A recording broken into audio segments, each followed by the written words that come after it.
Payments Podcast from Bottomline Technologies. The payments industry is a minefield of new regulation, innovation, collaboration, and fraud prevention.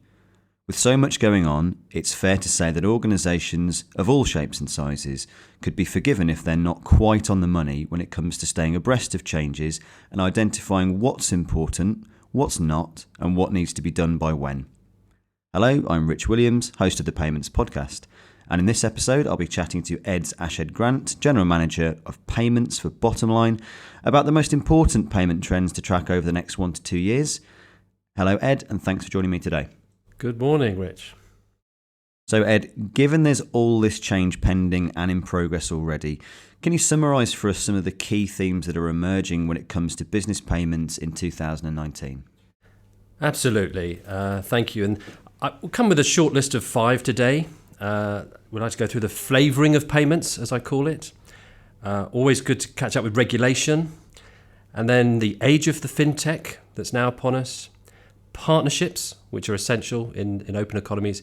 And a bit of a wild card, if we have time, about sanctions and fraud checking. Thanks, Ed. That's a nice little short list for us there.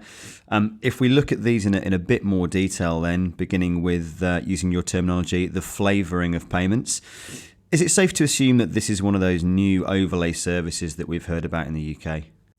It is. It's certainly linked. Some people might have heard about this ISO 2022 jargon. But yes, it is linked. It's in consultation now under the badge of enhanced data. Got you. So when is this service set to go live? How will it work and what will the benefits to corporates be? Well, timeline, we're talking around 2021-2022 timeframe. And this is all about adding the data to the payment so corporates can indeed pull out some benefits. So we do have like this holy trinity in the industry and this triangle of the invoice, the payment, and then financing behind it. And this definitely brings those together, certainly the invoice and the payment. So what does that mean? Well, with that extra data, you have things like reconciliation that becomes automated, cuts out a lot of wasteful time in the back office. It's easier to check for criminal activity. Tax activity can have straight-through processing, can be much more effective.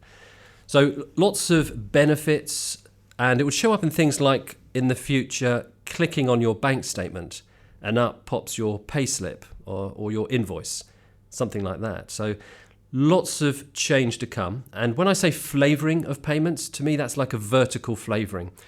I can see champions of certain mini ecosystems popping up, like school payments, or maybe shipping payments where all the shipping documents are associated with the payment, or pharmaceuticals have a certain industry bunch of documentation that comes with the payment to make it a complete transaction.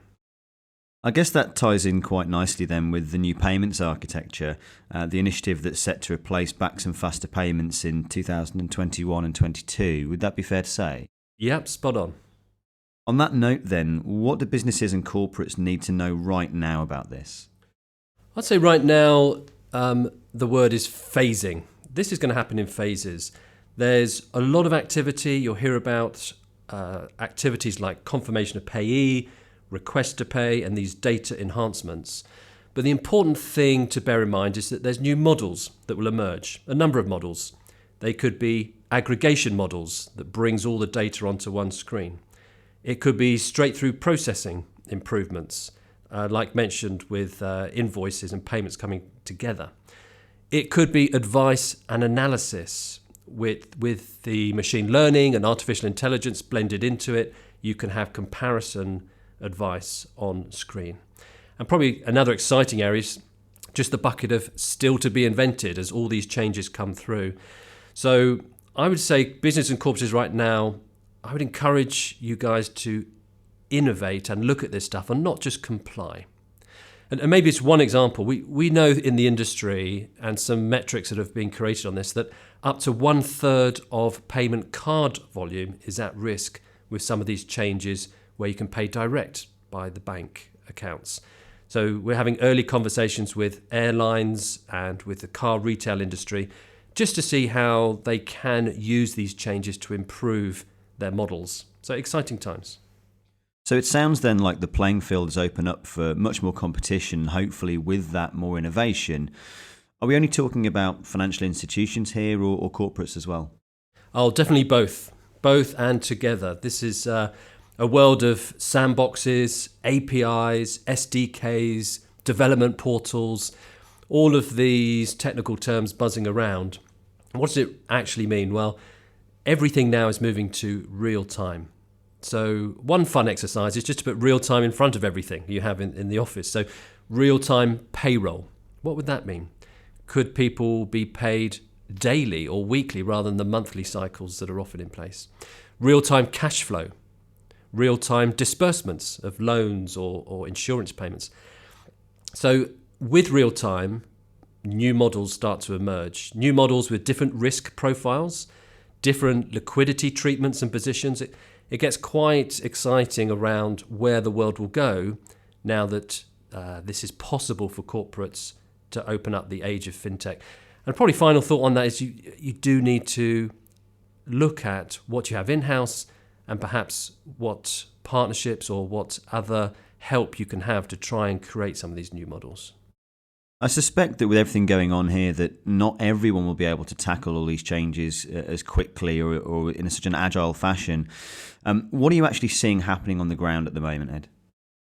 Well, yeah, similar to this word partnerships I just mentioned. It's definitely more activity, people working with each other in new ways. So I would say you need to make your bets on this. It's a time where revenue can be shared and some intellectual property shared to expand into new markets. I see it as tech in and tech out as another viewpoint. So technology in is enhancing your product and your service charter, and tech out is more distribution channels where again you could partner and collaborate to get your solutions out there. So we're in business payments. That means digital payments. There shouldn't really be borders. These payments should be interoperable globally and trend towards a single standard. So partnering up with new organizations, new fintech houses seems to be a sensible way to go strategically. And as we know, there are often unintended consequences at these times of significant change in the industry. What else would you pick out from our buffet feast today as one to watch out for? Yeah, this is always an interesting area. With change, there's definitely the unintended consequence. And I guess speaking with regulators, one of the ones I would highlight today is the in-house sanctions that's starting to emerge. Corporations are looking to bring sanctions, AML checking in-house more and more. Why is this? Well, with the new models, and one of them is called a TPP, a third-party provider, we have the ownership of transactions moving away from banks. They've had to open up their secure vaults of data, and these TPPs, authorized TPPs, can make payments and balance inquiries on behalf of an organization. So I quite like the term know your transaction, KYT, that takes it right down to the next level beyond KYC. Corporations cannot depend on banks only to pick up any dodgy transactions, bad players, bad actors on the field.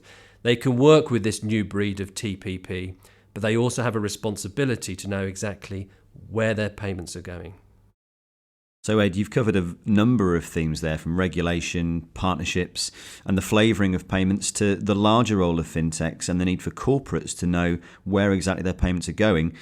Bundling it all together, what would be your top 3 takeaways for a corporate listening to this podcast today? Top 3, Rich. I would say, first of all, treat this as opportunity. This isn't just compliance, and this is really a mindset. If you can see the opportunity ahead, you know, the regulators want innovation. That's part of their driver behind some of these changes. So treat it as opportunity. Secondly, let's hear from the voice of the corporate. Sometimes in banking and payments, the voice of the corporate is lost, but it's a great time to reach out to fintech partners like ourselves who want to hear what problems there are in the market to solve now that we have a new landscape with all these themes coming through. And then thirdly, just get educated. There are a plethora of webinars, podcasts like these, news alerts from subject matter experts in different organisations where you can easily get schooled and plan the way forward. Without a doubt, then, it's going to make for an interesting time over the next few years, whether you're a financial institution or indeed a corporate. Ed, thanks for sharing this insight with us today. It was great chatting to you. Thank you. Been a pleasure. And for more podcasts on all things payments, please do check out the Bottom Line Payments podcast on iTunes or visit our website.